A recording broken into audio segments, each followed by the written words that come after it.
What's up, guys? Welcome to another episode of Literary Gladiators. Today we are your hosts. Nicole. I'm Christine. Oh, it's my turn. Hi, I'm Charlie. And I'm Josh. And today we are talking about what, Rob? Emily Dickinson. I know we're split at the table here, and I know it's bad. We're almost split at the table. I know there's a little contention in here. I'm quite interested in Dickinson. It's Whitman that I'm not very fond of. Oh, I'm so the opposite. So we're going to talk about kind of general, and then we're also going to talk, just, label off what we kind of like, poem that we like about her or don't like. It can happen, so that we can, have some kind of discussion, because, you read one, you didn't read them all, but kind of. So, what's your first question? Dickinson has written poetry spanning several subjects. Why do you think she is known more for her morbidity? Probably her reserved background. There really is only one photo that exists of her, and you put the two together, and the impression that we get off of Emily Dickinson is a more morbid, as in modern day slang, emo. She was a recluse. She kind of, by the end of her life, she was kind of holed up in her own house, not going out. But, there was a time when she was out and about, but not as much. But I think it's because she's a woman. Yeah, I think women can write dark things. But then she wrote them, and that was a lot different than normal things. Some people, their immediate impression is the most morbid of the pieces, as opposed to the complete realm of things. Edgar Allan Poe, for instance, is viewed as this dreadful, tortured soul, which historically he was, but I think dark things stand out as well. Like, what wins is like anger, not happiness, and love. That's not something that you usually get remembered for. A lot of times it's almost, you could say the morbid poems are kind of a gateway, because I knew her only for morbid poems as well, and then I continued reading her, and then I found more poems that I liked that were not. So it's like a gateway drug into Dickinson. No, that puts up that reminds me of another interest of hers, and how she actually commented on science. That leads us to the next question. What is your favorite Dickinson poem and why? Want to go first? Go for it. Since I'm not her biggest fan. I do like Because I Could Not Stop for Death. Because it kind of seems to me, in her own way, she's both embracing death into her life, but not allowing it to take her just yet. The first lines are, because I could not stop for death, it kind of stopped for me. And she compares death to a stagecoach driver, and he takes her where she needs to go and sees all she needs to see. And it was kind of a perspective of, the things you have to do before you die. I like the imagery that she uses with regard to the kids playing out in the It is. outdoors. I do like all that, and I do think that it was her way of saying, she wasn't ready, or the speaker, not, I don't necessarily believe it was Dickinson, but the speaker wasn't ready, and, that when it comes, you have to deal with it, but to make sure you have done all the things you want to do while you can do them. And that's kind of like my life motto, because I love travel and learning and eating. I like eating. So I want to do all those things before I die. And Call a bucket list. Yeah, and same thing, if death came knocking on my door tomorrow, my first thoughts would be, but I haven't seen Italy yet, and I haven't got my master's degree yet, and I haven't had kids, and you have to wait, I'm not ready to go yet. And I feel like that was the vibe of this poem. I really liked that.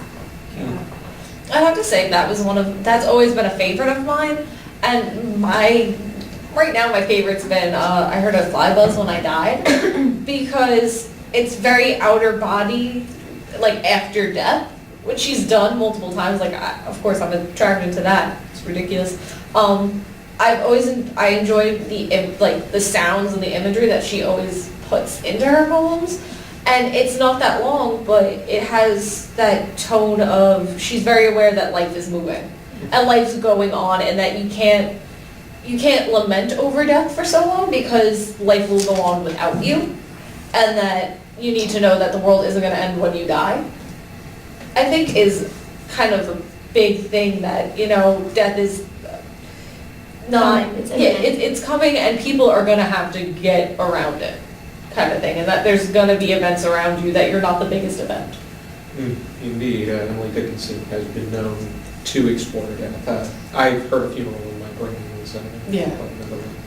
I do like that one. Charlie, what's yours? All right, I got the book written.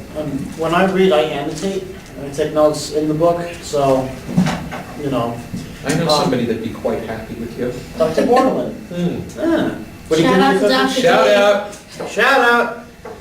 Heavy inspiration for this show. He is. Tell the truth, but tell it slant is one of my favorites. It's like, tell it slant means like stretch it a little, lie a little bit. And just, it's like, I had a cookie today, but then someone asked you, how many did you eat? And it's like, oh, just 2, when you really have like 13. So you're telling the truth, but you're telling it slant. You're lying a little bit. Would it be you just say, oh, I had a few? Yeah. Not naming names, just I had a few. Yeah, I had a few, 16. But you know, I really like the poem. I don't have any, you know, all the other poems, you know, they're really nice, but this one I like it. That's all I have to say. It's a really nice poem. Josh?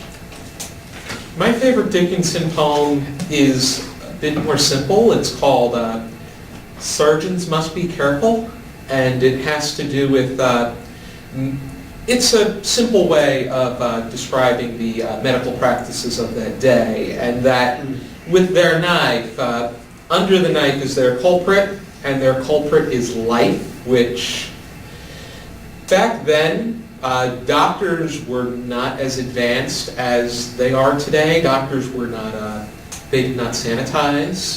Yeah. That led to plenty of deaths, treating the hospital as if it was a butcher. And that's what happened to one of our presidents, James Garfield, who, it wasn't his psychotic murderer that killed him. It was the doctor who mistreated the surgery that they engaged on him, which Dickinson practices. She touches up on the importance of this. And on, if you don't mind me adding a second one, I saw the two that they went hand in hand. Having faith is a fine invention. Oh, I like that so much. Which it also touches up on, if we're going to advance scientifically, we need to do it the right way. But on the other hand, it also touches up on the fact that faith is relatively a right direction to head. But on the other hand, there are some things that you need to leave to science, which she describes as microscopes do come in handy at some time. Maybe not in that fashion, but... Yeah, I think the one best part about that poem is always, to me, was that she kind of classifies, you know, an academic versus kind of the commoner. Mhm. And, you know, taking faith, and she's kind of putting that faith in the right hands can be good. Like having the ability to deduce, you know, the brain power to deduce that, you know, faith isn't always the best choice, that you have to go to science sometimes. You know, she's kind of like, it's a good idea, but... Just don't put it in the hands of Harold Camping. Yeah, she's like, I'm gonna let you finish, but, I mean, she's like hiding you as the whole thing. So, yeah, that was always one of my The favorites. two need to be, faith and science, both are necessary at their... Okay. You'll be able to find plenty of Emily Dickinson poems. If you love American poetry, which has begun to grow on me, buy this book, Major American Poets. You'll find the works of Wallace Stevens, Ezra Pound, Robert Frost, Whitman, Emerson, and Emily Dickinson. Are you talking about Whitman as in the chocolates? What? Walt, like the man. It's a joke. Walt. He also makes a great blogger, Oh, yeah. if anyone's interested.